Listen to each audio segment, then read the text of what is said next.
हाँ जी, डॉक्टर साहब coming back, मैं आपसे ये पूछना चाहती थी कि मैंने कहा था हीलिंग, देखें बीइंग ए डेंटिस्ट कभी होता है कि हम कोई बिल्कुल नॉर्मल पेशेंट है, कोई उसको कोई प्रॉब्लम नहीं है, कुछ पेशेंट का आपने दांत निकाला हील हो गया, यू नो जो हम नॉर्मल 4 वीक्स का टाइम देते हैं हील हो गया, कुछ पेशेंट्स को they go in severe pain for no reason, बहुत उनकी हीलिंग कॉम्प्रोमाइज़ हुई भी होती है और इन्फेक्शन हो जाती है फॉर नो रीज़न, मतलब वही प्रोटोकॉल वही सब कुछ, सिंपल सी एक्सट्रैक्शन सिंपल सा वो, बट हीलिंग कॉम्प्रोमाइज्ड क्यों?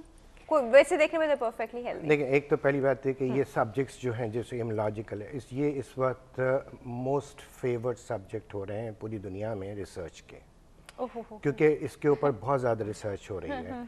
अब कुछ चीज़ें जो होती हैं जो हम सच क्लैरिफाई भी नहीं कर पा सकते, लेकिन अब जैसे कि अभी एक रिसेंट रिसर्च आई है जिसमें उन्होंने स्वीडन नॉर्वे के अंदर उन्होंने PCBs, ये पॉलीफ्लोरिनेटेड फ्लोरिनेटेड कार्बन्स होते हैं ये जो बॉडी के अंदर PCBs होते हैं, तो वहाँ उन्होंने ये रिसर्च उन्होंने की कि उसमें उन्होंने कहा कि वो लोग जो कि समंदर के पास रहते हैं, नॉर्वे और इधर पास में ही हैं उधर, तो उन्होंने उन बच्चों की उन्होंने PCBs नोट किए, मदर यानी प्री बर्थ भी चेक किए उनके और उनके ब्लड में, और उसके बाद उन्होंने उनको फॉलो अप भी किया।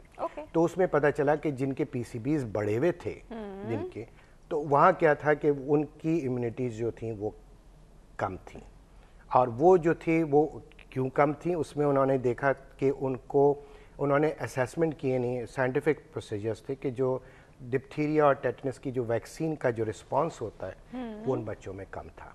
अब उन्होंने देखा कि जी ये PCBs कहाँ मिल सकते हैं, तो अब ये PCBs जो थे वो उनको उसमें मिले कि जो ये आपकी जो ये कुकवेयर्स होते हैं जो आपके नॉन स्टिक कुकवेयर्स हैं उसमें हैं, ये जो आपके पॉपकॉर्न जो माइक्रोवेव पॉपकॉर्न्स हैं उसमें हैं, ये जो आपकी कारपेट है अपहोल्स्ट्री है उसमें PCBs हैं, तो हाउस होल्ड डस्ट है उसमें PCBs हैं। लेकिन अब ये नहीं क्लियरफाई हो सके, ये तो बेसिक रिसर्चेज आई हैं जो कि अब ये एक आ रही हैं कि भाई कोई क्या चीज़ है, तो वो ये कह सकते हैं कि ये हाउस होल्ड एनवायरनमेंट आपका जो है ना ये भी आपकी इम्यूनिटी को कम करने में मदद दे रहा है।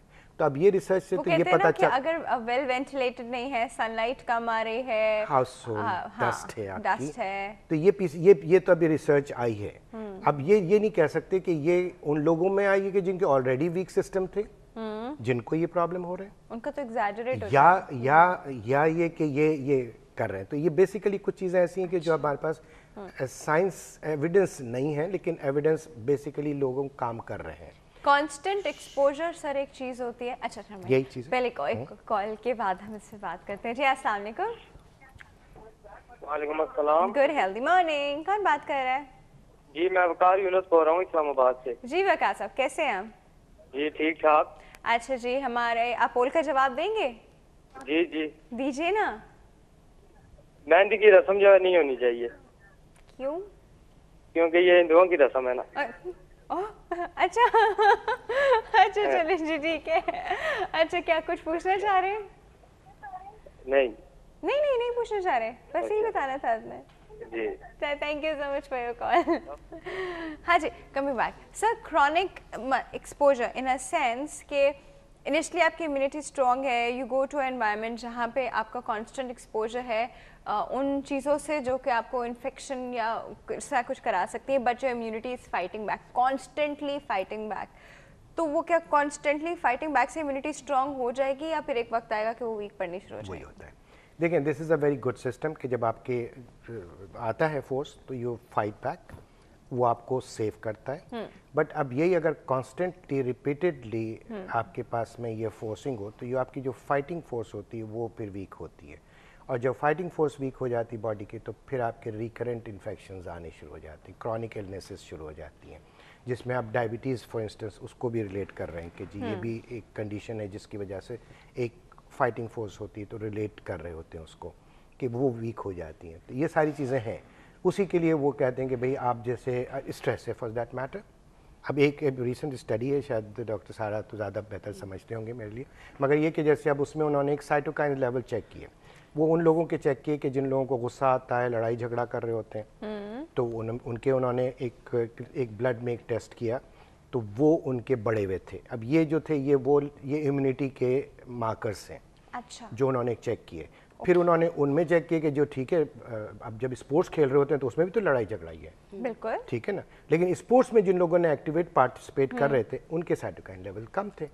तो ये कह रहे हैं कि अगर आप एक हेल्दी एक्टिविटी करते हैं और जो कॉम्पिटिटिव एक्टिविटीज़ हैं, हेल्दी कॉम्पिटिटिव एक्टिविटीज़ हैं, वो आपके इम्यूनिटी लेवल को नहीं डिस्टर्ब करते, मतलब जेलसी जो है वो आपको लेकिन अगर आप आप गुस्सा कर रहे हैं हाँ जी, और आप नाराज हो रहे हैं और चीख रहे हैं, घर में इस किस्म का माहौल आपका है कि कांस्टेंट स्ट्रेस में, तो यहाँ इम्यूनिटी लेवल अब ये कंस्ट्रक्टिव और डिस्ट्रक्टिव का एलिमेंट है। कंस्ट्रक्टिव स्ट्रेस होता है जो कि आपको जैसे सर ने कहा कि कंपैरेटिव बनाता है और आगे की तरफ बढ़ाता है, और डिस्ट्रक्टिव जो होता है पॉजिटिवली जी, और जो डिस्ट्रक्टिव है वो आपकी जो पोटेंशियल है उसको ऑलरेडी लो कर देगा।